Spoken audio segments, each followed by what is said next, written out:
pushing the water, and there's a jogger, actually. Look at this. Wow. The Florida man right there for you, Blake, jogging in the hurricane. Something in you has to wake up. And usually the only person that can wake it up is you. Be the hero of your own movie. If your life was a movie and it started now, forget about whatever financial disasters you've had, personal failures, relationship failures. What would the hero of your life's movie do right now? Do that. No passion. There's no motivation. There's no, oh my God, man, no. It's every day of your life just doing. No passion, no discipline, no motivation. All these words, I hate that so many people use these words now because it's watered. Where's passion when you're 300 pounds? Where's the motivation when you can't read and write? Where is it? So how did this happen? I just did. It was life and death. Either you live or you die. Which one do you want, Tom? That was the decision. In the corporate life and in the gym. But if you want something bad enough, you can't let anybody tell you you can't do something. I'll repeat that. If you want something bad enough, you can't let anybody tell you you can't do something, not even yourself. A lot of days I'm like, oh, you can't do this, Tom. You can't be as quick as a 30-year-old on the computer. Let me show you. I would have arguments with myself. I could do it.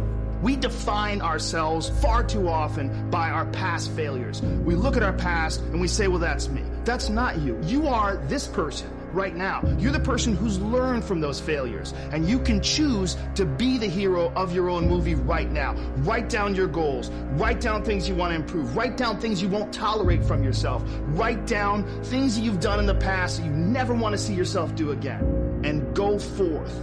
Everyone is jealous of what you've got. No one is jealous of how you got it. Everybody wants the view, but no one wants the climb. We're up here because of 4 a.m. We're up here because of 2-a-days or 5-a-days. We're up here because we had a dream and let nothing stand in our way. People see the trophies, but not the training ground. I have failed far more times than I've succeeded. Far more. You will never succeed more than you fail. That's not how it works. You know why? Because failure is a wonderful teacher. It's the only way to learn. You have to fail. Failure is a part of the process to becoming successful. So when you fail, it's a part of the process. Shit, who you know that gets it right all the time? That's impossible. You have to fail. Matter of fact, when you fail, be glad about it. Every time you fail, you're one step closer. The only way you're ever going to get to the other side of this journey is you have got to suffer to grow. To grow, you must suffer. Some people will get it and some people won't. Louis, a moment of pain is worth a lifetime of glory. Remember that. Do you think Michael Jordan was just interested in winning championships?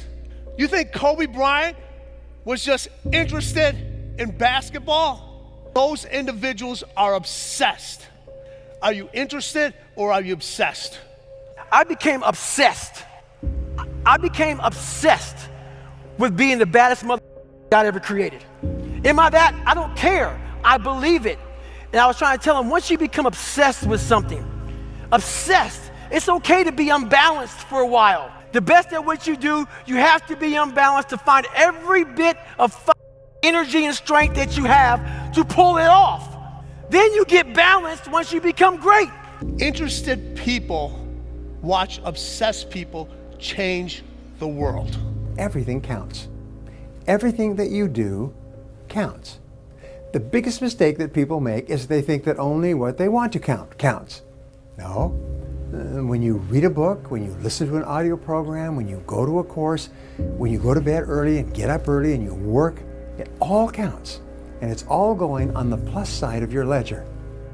But when you watch television, waste time, hang out, fool around, and so on, all of that counts as well. And it's going on the negative side of your ledger. If what you are doing is not moving you towards your goals, then it's probably moving you away from your goals. I've never really viewed myself as particularly talented. Where I excel is ridiculous sickening work ethic. You know, while the other guy's sleeping, I'm working. While the other guy's eating, I'm working. You're willing to shoulder more than your responsibility of life because you expect and demand something more of life. Champion's mentality, man. Hoping for a good result. You're demanding a motherfucker. You're going above and beyond what's expected in the gym, what normal people do. You do more than what's normal because you want more than a normal return of life's investment. Les Brown's a motivational speaker. He made an analogy about this. He says, imagine you're on your deathbed, and standing around your deathbed are the ghosts representing your unfulfilled potential. The ghost of the ideas you never acted on. The ghost of the talents you didn't use. And they're standing around your bed, angry, disappointed, and upset. They say, we came to you because you could have brought us to life, they say. And now we have to go to the grave together. So I ask you today, how many ghosts are going to be around your bed when your time comes? You think when you're young that you have all this time. You have no time. There's no time. Every day when you get out of bed, life's standing right there to kick you in the face, man. Life is going to throw all kinds of crazy shit at you, right? You have to be ready for it, and you got to with it. You can't curl up into a ball. You can't run away from it. You can't hide.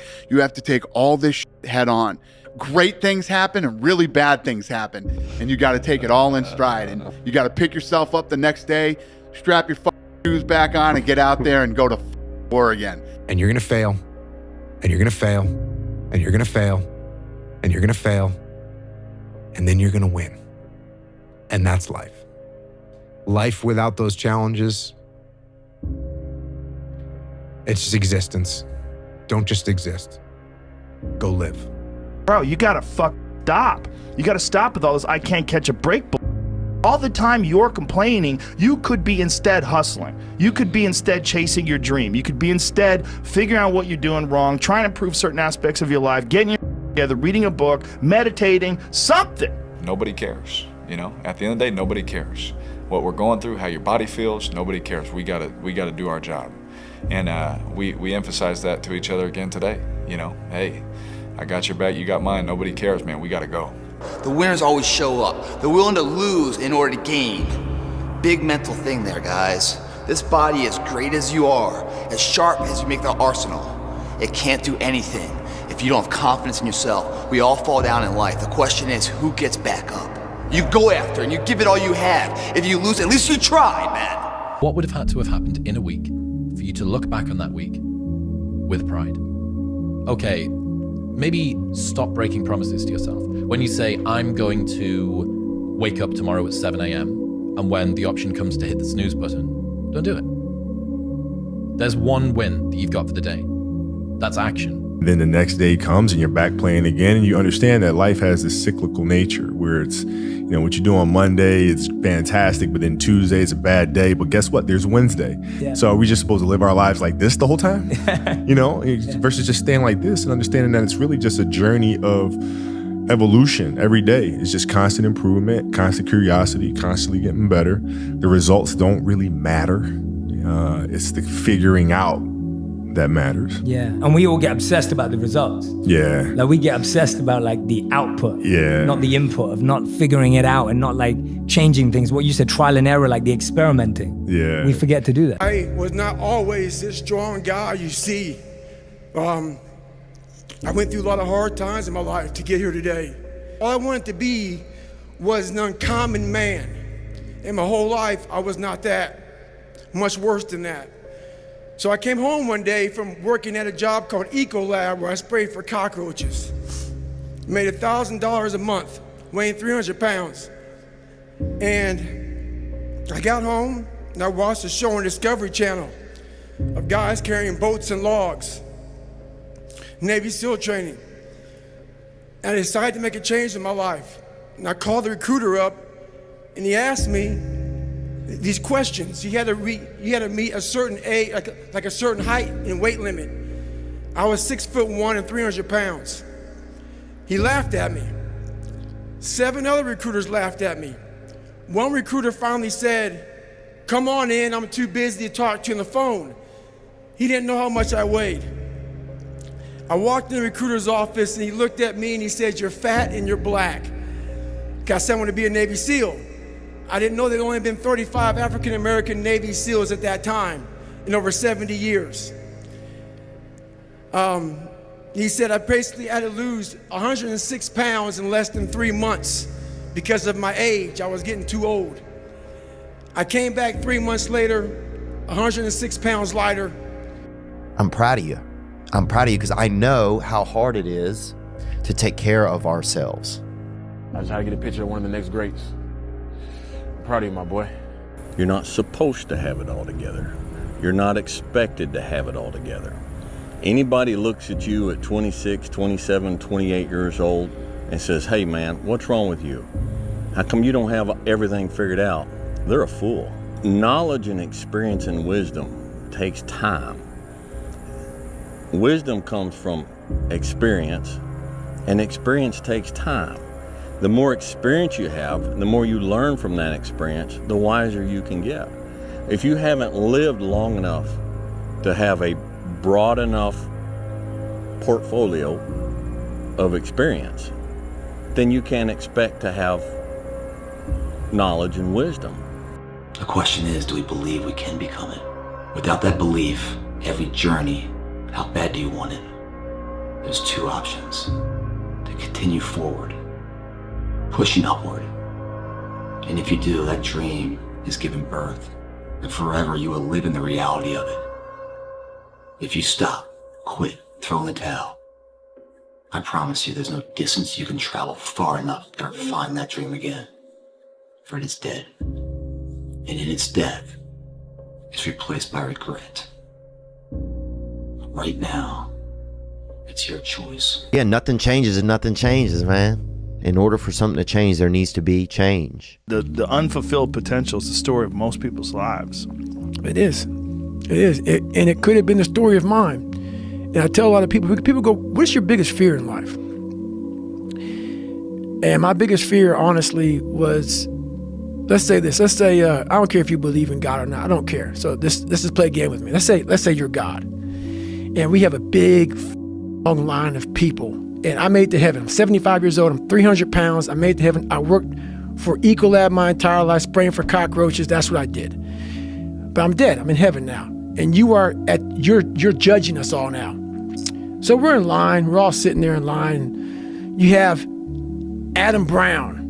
He has a big board up. And you're talking to Adam Brown about his life. And you rip it down. And I'm next in line. David Goggins. I see my name. And I see all this. God goes, "Hey." You say, "Read this, man." And I'm reading this list, and I'm seeing 182 pounds, Navy SEAL, Ranger School, motivational speaker, changing lives. Okay, man, pull-up record, all this shit. And I'm like, that's not me, man. And God looks at me and says, "That's who you were supposed to be." Well, life took me somewhere unexpected. I'm unprepared. It's about 6 degrees out here, and I'm underdressed. But guess what? No one gives a gotta get the mother. Sometimes life can really hijack your fucking mind. When that happens to you, you're all fucking goals, your ambitions, everything is out the window. In life, we all go through different things. Sometimes your girlfriend or boyfriend breaks up with you. Guess what? Get the over it. They no longer want you. Maybe you failed a test in school. You worked your ass off. Guess what? You failed the test. Get over it. Move past it. Learn to not let life hijack your brain. At work, you've been working your ass off for that new promotion. You don't fuck someone else does. Maybe they kiss better ass than you do. Guess what? Get over it. Life will hijack your mind if you let it. Don't allow all these things to make you a lesser person. You must own your mind. Don't let life own yours. I failed. It's 10 times more of a man than someone said, "What if?" Because what if never went to the arena. When you guys find a fear, that fear will either create you or destroy you. I love fear, and the reason why, behind every fear is a person you want to be. Fear is self-imposed, meaning it doesn't exist. You create it, you can destroy it too. It's an intangible. If you face your fears, guys, you will realize it's not that big. And once you face it, you go, "Oh my God, man, I spent all this time running from it. It was so small. If I just faced it, my God, not only did I face it, I beat it back, energy's never lost, transferred. that negative energy, that fear is destroyed. It comes back in as confidence. You're like, what else am I capable of? What else am I holding my back from that I'm capable of more? What am I running from I don't need to? What else can I overcome? You face your fears, you become the person you want to be. You run from your fears, you're not living. You're alive, but you're not taking the freedom.